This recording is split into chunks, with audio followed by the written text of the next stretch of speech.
आपण ऐकत आहात VAG मराठी स्टोरीज आणि सादर करत आहे मिसमॅच लवचा पुढचा भाग सुरू करण्याआधी प्लीज माझ्या चॅनलला सबस्क्राईब करून घ्या आणि आधीचे पाठ ऐकले असल्याची खात्री करून घ्या. चला सुरुवात करतेय मिसमॅच लव भाग 11.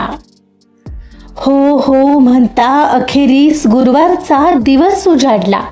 आज कार्तिकी नामदार आणि गार्गी प्रधान यांच्या लग्नाची अधिकृत घोषणा होणार होती, तेही प्रेस कॉन्फरन्समध्ये. मुळातच झालेली चूक सुधारण्याचा आणि कार्तिक बद्दलचा इन्व्हेस्टरचा गैरसमज बदलण्यासाठीचा हा एक मार्ग म्हणून कार्तिकला दादासाहेबांनी सुचवलेला मार्ग होता. हॉटेल ग्रँड मध्ये बरोबर सकाळी 11 वाजता प्रेस कॉन्फरन्स सुरू होणार होती. इकडे गार्गीची ही सकाळीच धावपळ सुरू झाली होती. तिने निशांची सगळी व्यवस्था केली आणि तयार व्हायला घेतलं. खरं तर मनापासून नव्हतीच करत ती हे सगळं, की फक्त तडजोड होती. तरीही आपण छान तयार व्हायचं स्वतःसाठी, बाकी सगळं गेलं उडत म्हणत ती उत्साहाने तयार होऊ लागली. कार्तिकची प्रेस कॉन्फरन्स म्हणजे तयार तर चांगलंच व्हावं लागेल. फॅशन डिझायनिंग केलं असल्यामुळे तिला माहिती होतं आता काय आणि कसं तयार व्हावं लागेल. तिच्याकडे फारसं साड्यांचं कलेक्शन नव्हतं, पण त्यातल्या त्यात एक छान अशी साडी होती. तिने तीच काढलेली, जी तिला खूप आवडायची. गार्गी आरशासमोर उभी राहून स्वतःला न्याहाळत होती. तिने नेसलेली ती गडद जांभळ्या रंगाची साडी आणि त्याच्या बॉर्डरवर असणारी सोनेरी पानांची नक्षी तिच्या वर्णावर उठून दिसत होती. त्या साडीवरचं ते स्टायलिश हॉल्टर नेक ब्लाऊज आणि कानातले मोठे झुमके तिला एक वेगळाच मॉडर्न पण रॉयल लुक देत होते. केस मोकळे सोडलेले आणि डोळ्यातला आत्मविश्वास बघून तिला खात्री पटली की आज कोणाच्याही ब्रँडेड कपड्यांपेक्षा तिची ही स्वतःची चॉईस नक्कीच भारी ठरणार आहे. एवढ्यात डोरबेल वाजली. बाप रे, गाडी आली की काय मनशीच म्हणत ती दार उघडायला धावली.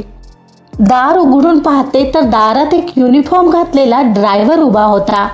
त्याच्या हातात एक मोठी डिझायनर बॅग आणि एक बॉक्स होता. मॅडम, माझं नाव शंकर आहे. खाली गाडी उभी आहे आणि हे पार्सल कार्तिक सरांनी दिलंय. हे काय? मला नाही माहीत. सरांनी तुम्हाला द्यायला सांगितलंय आणि सांगितलंय की हेच घाला. ओके. वेळ लावू नका, नाहीतर कार्तिक सर चिडतील. ठीक आहे म्हणत कपाळावरील आठ्या तशीच घेऊन ती आत वळली. काय ग, कोण होतं? निशांतने तिला विचारलं. अरे, त्यांचा ड्रायव्हर आहे. अच्छा, अगं आवर की तुझं, पुन्हा लेट होशील. अरे हो, झालंच आहे माझं म्हणत ती आत आली. आता या माणसाने काय पाठवलंय आणि म्हणे हेच घाला. स्वतःशीच म्हणत ती त्या पार्सलमध्ये काय आहे ते उघडून बघू लागली. पाहते तर आत एक सुंदर अशी साडी. ती बाहेर काढताच ती क्षणभर थबकली. ती एक अतिशय सोबर बेबी पिंक रंगाची डिझायनर साडी होती. त्यावर त्याच कलरच्या पण आणखीन थोड्या फेंट रेशमी धाग्याने केलेली नाजूक एम्ब्रॉयडरी आणि सोबतीला मोत्यांची बॉर्डर होती. साडीचं कापड मलमलीसारखं मऊ होतं. ती साडी बघताच तिची श्रीमंती आणि क्लास जाणवत होता. तिला आश्चर्य वाटत होतं, चक्क त्याने तिच्यासाठी साडी पाठवली याचं. पण एवढ्यात त्याच साडीच्या घडीमध्ये सोबतच एक तिला स्टिकी नोट चिकटवलेली दिसली. गार्गीने ती नोट पटकन उचलली. त्यावर कार्तिकच्या वळणदार अक्षरात पण वृक्ष स्वभावाप्रमाणे लिहिलं होतं, तुझ्या कपाटात अशा स्टँडर्डची साडी निश्चितच नसणार, तेव्हा आता ही साडी नीट नेस, गबाळ्यासारखी नको. आणि हो, त्या बॉक्समध्ये दिलेला परफ्यूम ही अंगावर मारायला विसरू नकोस. Smell like a standard. कारण तिथे हाय प्रोफाईल लोक येणार आहेत, तेव्हा लोक नाक मुरडतील असं काही करणार नाहीयेस. And be on time. ते वाचून गार्गीचा संताप अनावर झाला. ती साडी कितीही सुंदर असली तरी त्या नोटमधला अधिकारवाणीचा सूर तिला खटकला होता. हो मिस्टर कार्तिक, माझ्याकडे अशा प्रकारची साडी नाहीये, पण माझ्या चॉईसवर मला पूर्ण विश्वास आहे. आणि तू मला क्लास शिकवत आहेस?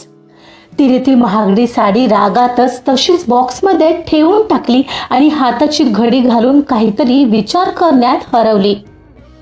इतका त्रास होतोय तुला माझ्या क्लासचा? ठीक आहे, आता तर नाहीच नेसणार मी ही साडी. बघू काय करतोस. हा माझ्या दिसण्याचा प्रश्न नाही, माझ्या आत्मसन्मानाचा आहे. हो, कदाचित नेसलीही असते मी, पण त्यासोबत ही अशी अपमानास्पद नोट पाठवलीस ना, तर आता शक्यच नाहीये. Mister Kartik, wait and watch. त्याने दिलेला परफ्यूम, ज्वेलरी आणि साडी तिनं तशीच बाजूला ठेवून टाकली आणि जाणीवपूर्वक तिचा नेहमीचा बेलोवेटा मध्यमवर्गीय परफ्यूम मारला. एक वार स्वतःला आरशात न्याहाळलो आणि पर्स घेऊन बाहेर आली. दादा, साडी कशी वाटते ही? अगं ॲज युजल बेस्ट. खूप गोड दिसते आहेस. पाया पडते, आशीर्वाद दे. अगं काय असं आजच लग्न असल्यासारखी पाया काय पडतेस लगेच? निशांत म्हणाला. असू दे रे, चांगल्या कामाची सुरुवात तुझ्या आशीर्वादाने. हो का? बरं. आणि आशीर्वादाचं म्हणशील तर माझा आशीर्वाद सतत तुझ्याच सोबत आहे, कळलं? अहो रे. तरीही तिच्या डोळ्यात पाणी आलेलं. तिला ते बोटाने टिपलं आणि ती अखेरीस घराबाहेर पडली. हॉटेल ग्रँडच्या भव्य हॉलमध्ये मीडियाची गर्दी झाली होती. कार्तिक अस्वस्थपणे घड्याळ बघत होता. 11 वाजून गेले होते. कुठे राहिली ही? वेळ पाळायची सवय असेल तर ना. हे मध्यमवर्गीय लोक असेच असतात. मनगटावरील घड्याळात पाहत चिडचिडीसह त्याची नजर गर्दीमध्ये फिरत होती. तेवढ्यात गार्गीची एंट्री झाली. ती घाईघाईने बॅकस्टेजला आली. कार्तिकची नजर तिच्यावर पडली. ती त्याने दिलेल्या कपड्यात आली नव्हती हे पाहून त्याचा चांगलाच संताप झाला. रागाच्या भरात तिला तिथेच प्रचंड ओरडावं असं वाटत होतं त्याला. पण बाजूला लोक होते तेव्हा त्यांच्यासमोर असं कसं करणार होता तो? हाय नो, हिनं मुद्दाम केलं असणार. होऊ दे ही कॉन्फरन्स, मग बघतो तिला. दात ओठ खात स्वतःशीच म्हणत त्याने समोर पाहत ओठांवर हास्य आणलं. ती एव्हाना त्याच्या बाजूला येऊन उभी राहिली होती तसा तो थोडा तिच्याकडे झुकला आणि तिच्या कानाजवळ जात म्हणाला, व्हॉट इज धिस? हा, मी तुला ती डिझायनर साडी पाठवली होती ना घालायला, तरीही का ही फालतू साडी नेसलीयस? मुद्दाम करतेस का? तो रागाने कुजबुजत होता, पण तरीही ती आजूबाजूला पाहून गोड हास्य देत होती. त्यानेही मग खोटच हास्य चेहऱ्यावर आणत पाहू लागला, कारण तमाशा इथे करणं त्याला रुचलंच नसतं. तशी ती त्याच्या कानाजवळ येत म्हणाली, हो मिस्टर कार्तिक, ती साडी खूप सुंदर होती, पण त्यासोबत आलेली तुमची नोट, तिने माझा मूड खराब केला.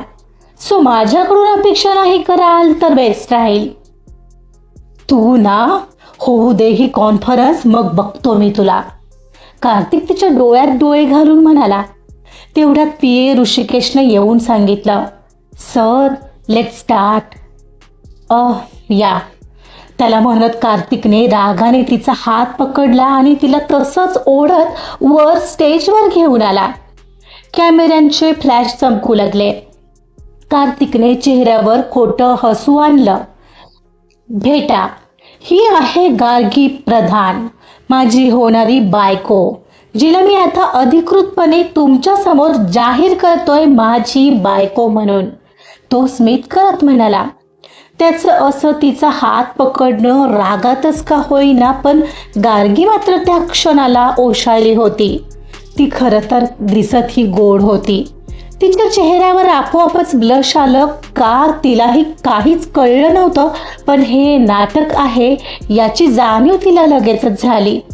माझं प्रेम फक्त प्रियांश आहे हा नाही, हा खडूस असूच शकत नाही.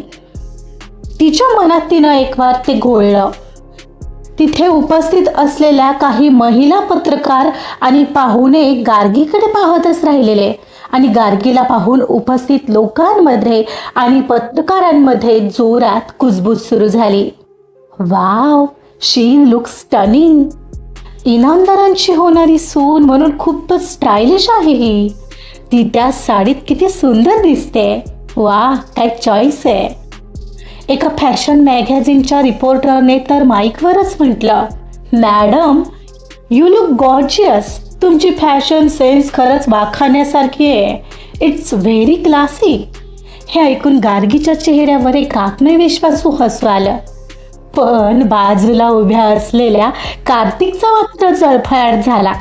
त्याला अपेक्षा होती की लोक तिच्यावर हसतील किंवा तिला साधी म्हणतील, पण इथे तर लोक तिच्या स्टाईल आणि क्लासचे फॅन झाले होते, जे तिनं स्वतः निर्माण केलं होतं.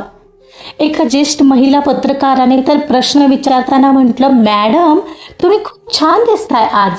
तुमचा हा वाला लुक एखाद्या हिरोईनला पण मागे सारेल. हे ऐकून गार्गीच्या चेहऱ्यावर एक नैसर्गिक आणि गोड हसू आलं. थँक्यू. ती हसून आणि कार्तिककडे जाणीवपूर्वक एक कटाक्ष टाकून म्हणाली. बाजूला उभ्या असलेल्या कार्तिकचा मात्र जळफळाट होत होता.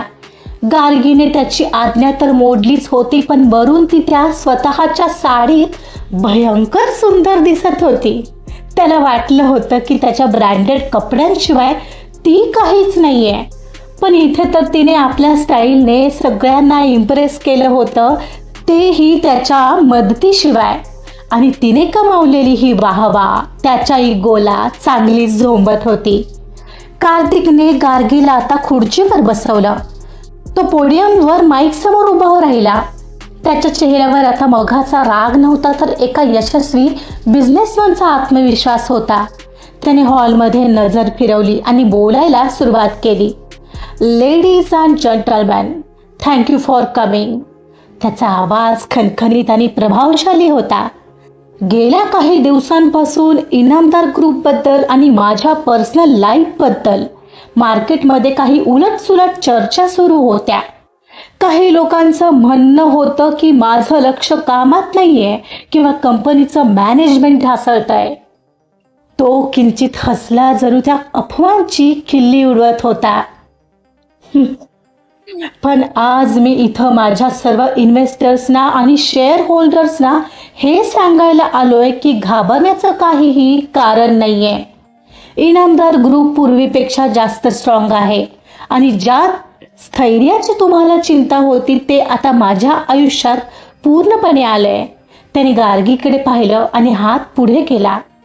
अफवांवर विश्वास ठेवू नका, कारण माझ्या यशाचं आणि माझ्या कंपनीच्या भविष्याचं रहस्य आता माझ्या सोबत आहे.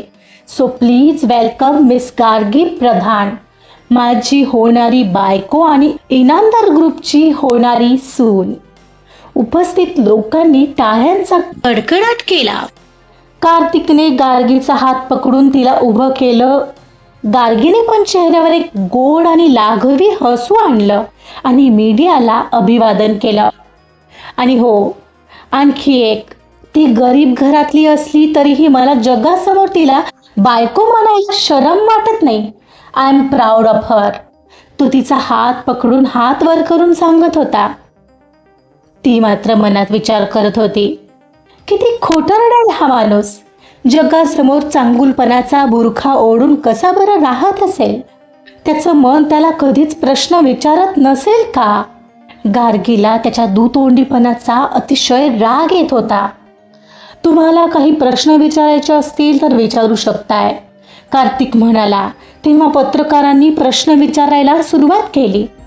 सर, मग आता कंपनीचे शेअर्स पुन्हा जोमात वर जातील असं वाटतंय का. कार्तिक आत्मविश्वासाने म्हणाला, नक्कीच.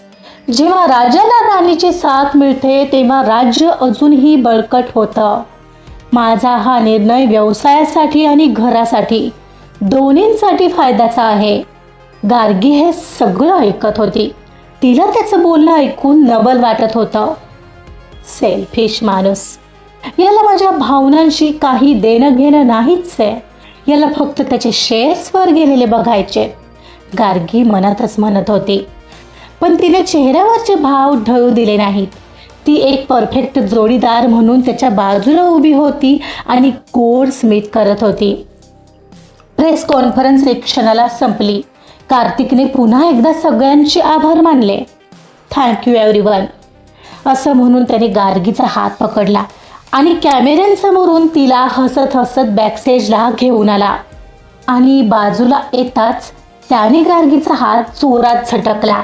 त्याचा तो मगाचा मुखवटा आता बहुधा गळून पडला होता. गार्गीला वाटलं की लोक कौतुक करत होते, पण निदान तो खुश असेल. पण कार्तिक तिच्या जवळ आला आणि उपहासाने म्हणाला, जास्ती खुश व्हायची गरज नाहीये. उगाच हवेत उडू नकोस. तुला वाटत असेल की हे फडतूस लो लेवलची साडी नेसून आलीस म्हणून तुझं त्यांनी कौतुक केलं असेल, पण खोट्या भ्रमात राहू नकोस. गार्गीचा चेहरा हे ऐकून पडला. म्हणजे काय म्हणायचंय तुला? तुला काय वाटलं ते लोक तुझ्या चॉईसचं आणि सौंदर्याचं कौतुक करत होते? कार्तिक उपहासाने हसला. अगं ते बिझनेसमन आहेत गार्गी. समोरच्याला हरभऱ्याच्या झाडावर कसं चढवायचं हे त्यांना चांगलंच कळतं.